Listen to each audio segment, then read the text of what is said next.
So yeah, so I already explained it at the beginning of the episode here. A buddy of mine got in, call it an injury. I don't know. He had a heart situation. It has to be that. There's no other way to collapse and the whole shebang. It's just how biology works. He didn't have a vascular issue, that's for sure. I would have heard if it was a respiratory issue, but even still, respiratory issues are different. For him to have passed as quickly as he did, uh, had to be the heart. But again, I'm not prognosticating. I'm not trying to play devil's advocate. I'm not sure. But he was a big boy, which is part of the conversation. It can't be ignored. I'm not going to be one of those head in the clouds kind of guy. He was clearly a taller man, 6'4", 6'3", something like that. But he was a 450-pound fucking man. He was a big boy. He moved around. Called himself the Jurassic Juggernaut, which led to some great memes since his passing. A lot of people, including some Jurassic Park memery in there, which is funny. That was one of his favorite movies. Was he's doing this thing as the Jurassic Juggernaut. He was a big boy and hell of a guy, just a hell of a fucking guy. The last time I saw him was one of my last matches, CCW, in November.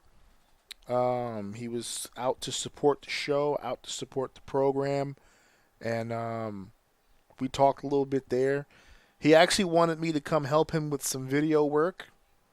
He knows how I get down, some of the videos and promo videos and stuff like that. Also wanted me to come down, help with some students as far as promos go. That was a conversation that we had, and it's one of those things, man. You hear it all the time. You shake a man's hand, you dap him up, man. Good to see you, blah blah blah blah, and you walk away, and you're not even aware that's the last time you're gonna fucking see the guy. It's one of the things. I think it was a George Carlin joke one time. You guys out there know I love me some George Carlin, but he was saying, the older you get, it starts to become more commonplace to lose the people that you once knew. And it's becoming more and more true for me as the age gets up there. This is another one down. And he was, it's funny because I'm 42. He was 39. 39, and he had that issue. And I'm not sure if it was a pre-existing. I don't know the man's medical history. But he was a good dude, man. And he was a really good friend for me and for my friends in the business. He always looked out. He had gotten a few opportunities for people. He was trying to hook us when I was managing the Blood Brothers, when I was managing Max Mercy and Ray's. He was trying to get us to come down with him to Florida and do some stuff with him there. So, a lot of opportunities given out. A lot of he was always looking out for people. Always looking out for people. He was a good dude. It sucks to have this conversation. I've done these episodes before where we've had to say goodbye to a guy far, far, far too soon, and it's unfortunate. He was the father of 3 children. He had 3 kids that loved him dearly, and we're gonna find out what's going on with that very soon. I haven't had a chance to meet with the family yet. There is a GoFundMe that is being shared around. I saw that earlier today. It's my first time seeing it. I shared it out, but I haven't had a chance to really look into that and see what's going on with that. So I wouldn't share it if it wasn't coming from the right people. I know the people that are putting it together, so it's legit. If there's anybody out there that can help out, pitch in just a little bit, I'll have the link attached to the episode, and you guys can take a look at that. Two major points that I would like to make about his passing and what it means to so many people. The first point I want to make is there are a few people, one in particular that I know of, but I've been hearing stuff from other people, who were using this situation as an opportunity to try to make some jokes, try to stir up some shit for attention, and try to turn this into a situation where all the eyes would be on them as opposed to Vince. I said my piece on social media about that because a lot of people were getting riled up, and he was riling them up, and I had to come in and try to be the voice of reason and don't let people fucking deter you from that shit. You know what you're on social media to talk about. You know who you're trying to pay your respects to. Motherfuckers on the internet always got some shit to say. I know Dave said earlier that I'm this thick-skinned douchebag who doesn't care what other people say. It's 100% true. I don't. Positive or negative. I don't give a fuck what anybody has to say. But I know, as also Dave said earlier, that it's not easy for a lot of people to tune shit out. If it's a personal thing, if it's a habit, if it's something that rails into the insecurity, that's fine. But I beg people to find the strength when it comes to the passing of an individual. On this one occasion, turn it the fuck off, okay? Don't pay these motherfuckers any mind, all right? This is not a time for people to be making jokes and having fun at the expense of someone who just fucking died. In front of people, no less. Luckily, not family and friends, but it was still in front of fucking people who had to experience this shit happen live in a moment of panic. And so that was the first point I wanted to bring up. Don't give these fucking people the time of day with that shit. The second thing that I want to bring up, and I'll bring this show to a close, we're not going to do this the whole night. I don't think I have it in me to do it the whole fucking night. And if Vince was here, he'd tell me to shut the fuck up about it already. But there is one more point that I want to bring to the table, and it's a heartfelt plea to my brothers and sisters of the ring, the professional wrestlers of the world. I think it's moments like this. Excuse me. I think there's moments like this that, yes, we want to pay our respects to our fallen brother. Yes, we want to pay our respects to a loving man like Vince. But at the same time, I would like to take this opportunity to have some of us do a little self-reflection and really understand exactly what we're doing. Professional wrestling is dangerous. And I know that people have said it before. I know that everybody involved has heard it a bunch of times. But this really is dangerous. He's not the first person to pass away in the ring. He's not the first person to be injured permanently in the ring. I think sometimes it's taken for granted how dangerous this shit really is. And it's not something that, like, taking a bump off the Hell in a Cell or going through a table or something like that. I got a buddy of mine, Whiplash. He's been on the show before, and he's a good friend of mine. He shattered his entire leg from his knee to his ankle. That hole, the femur, the tibia, all that stuff got shattered from a baseball slide. That's just sliding to the outside. His foot caught and gripped and snapped all that shit. He has a metal leg, essentially. He's been rebuilt like the Bionic Man.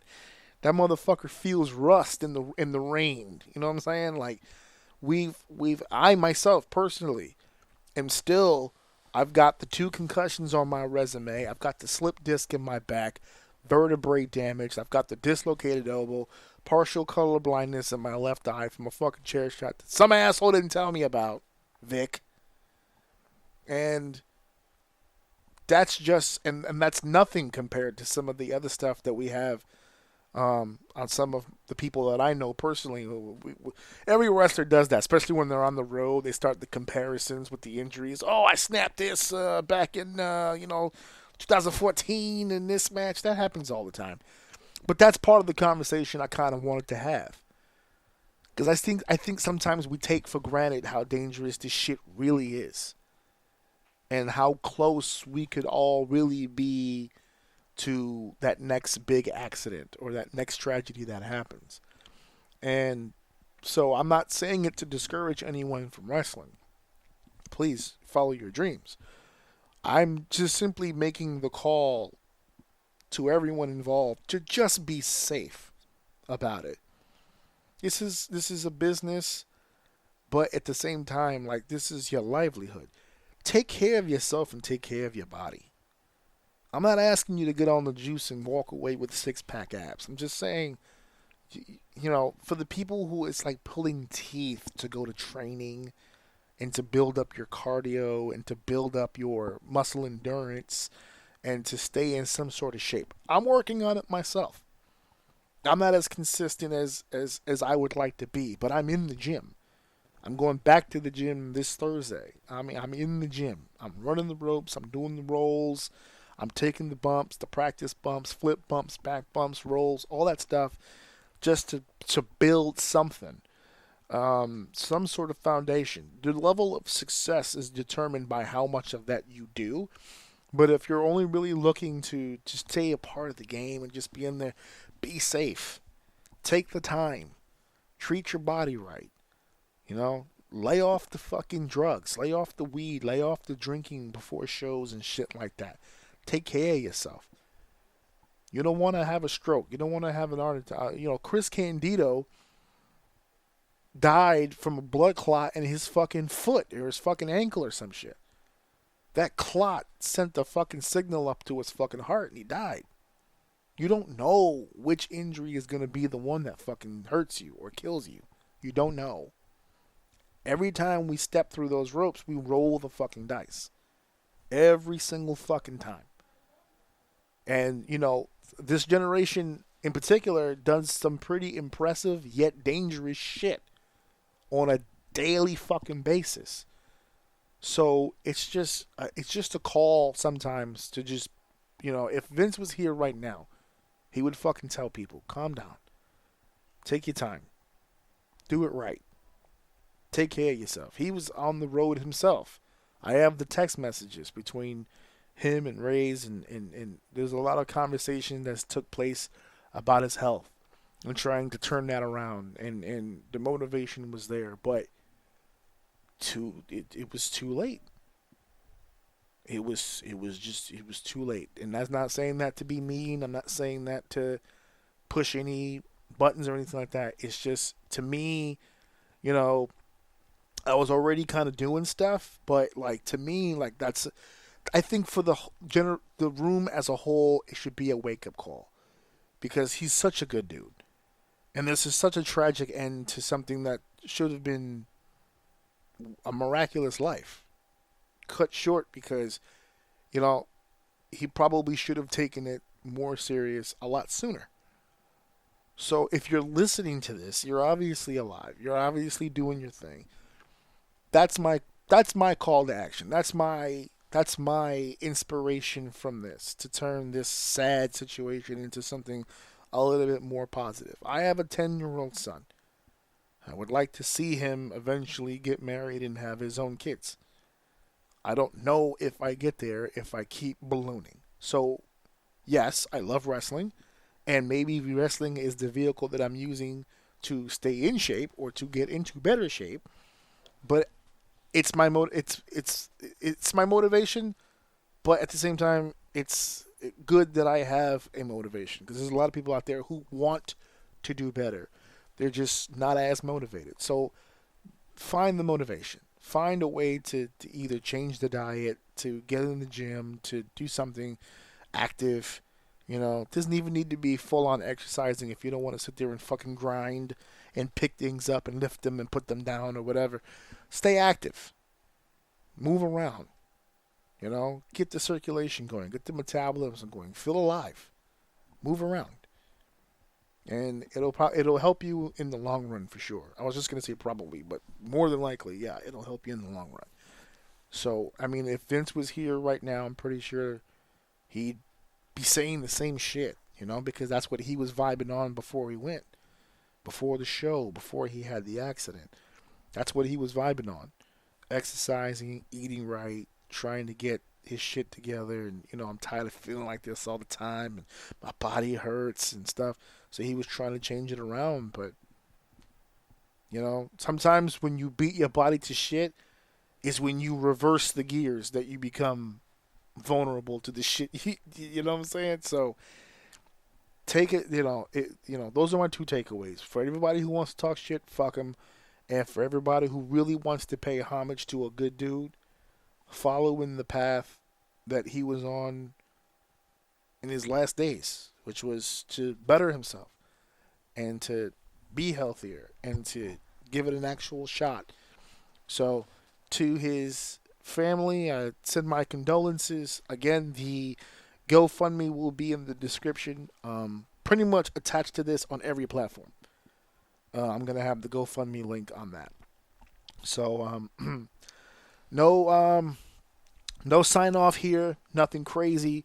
We're just going to go ahead and end our show in the traditional 10 bell salute for our fallen brother, our lost loved one, Vince Steele. Thank you very much for everything you've ever done for me, for my family, for my friends and their families, for the help that you've given, for the brotherly love that you've given. I'm very sad that I won't be able to see you in the Bronx anymore and give you that dap that I always give you when I see you. I especially love the fact that you were able to hug me when I got back in the ring. That was a special moment for me because I've known you for so long. And to see you happy, to see me happy doing my thing really meant a lot. So thank you so much for everything you've done. And now we'll do the 10 bell salute. And I'll see you guys next week.